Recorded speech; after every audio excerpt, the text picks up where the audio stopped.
निषिद्ध समोर ठेवून अत्यंत कमी वेळात यशस्वीपणे पूर्ण करणारी सैन्य कारवाई म्हणून ऑपरेशन सिंदूरची जगाच्या इतिहासात नोंद होईल. हवाई दल प्रमुखांचे उद्गार. भारताविरोधात आगळीक केल्यास किंवा दहशतवादाला आश्रय देत राहिल्यास पाकिस्तान इतिहास जमा होईल. लष्कर प्रमुखांचा पाकिस्तानला इशारा.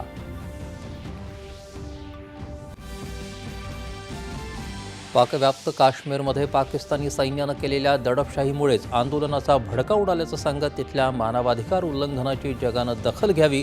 परराष्ट्र मंत्रालय. नवी मुंबई आंतरराष्ट्रीय विमानतळाला लोकनेते दिबा पाटील यांचंच नाव दिलं जाणार. पंतप्रधानांनी प्रस्तावाला मंजुरी दिल्याची मुख्यमंत्री देवेंद्र फडणवीस यांची माहिती.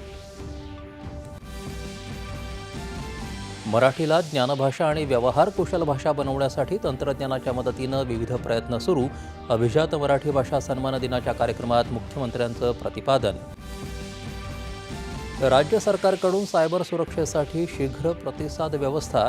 सायबर गुन्हे रोखण्यासाठी जनजागृती आवश्यक. मुख्यमंत्री देवेंद्र फडणवीस.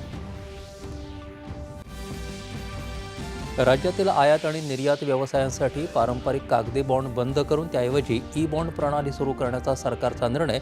महसूल मंत्र्यांची माहिती.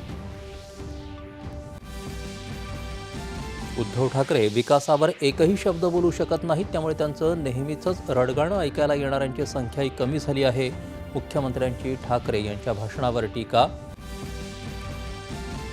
नाट्य क्षेत्रातला अत्यंत मानाचा समजला जाणारा विष्णुदास भावे पुरस्कार सुप्रसिद्ध अभिनेत्री नीना कुलकर्णी यांना जाहीर. येत्या 5 नोव्हेंबरला मराठी रंगभूमी दिनी पुरस्कार वितरण.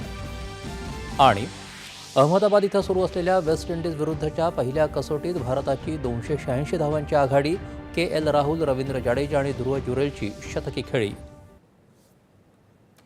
नमस्कार. 9:30च्या बातमीपत्रात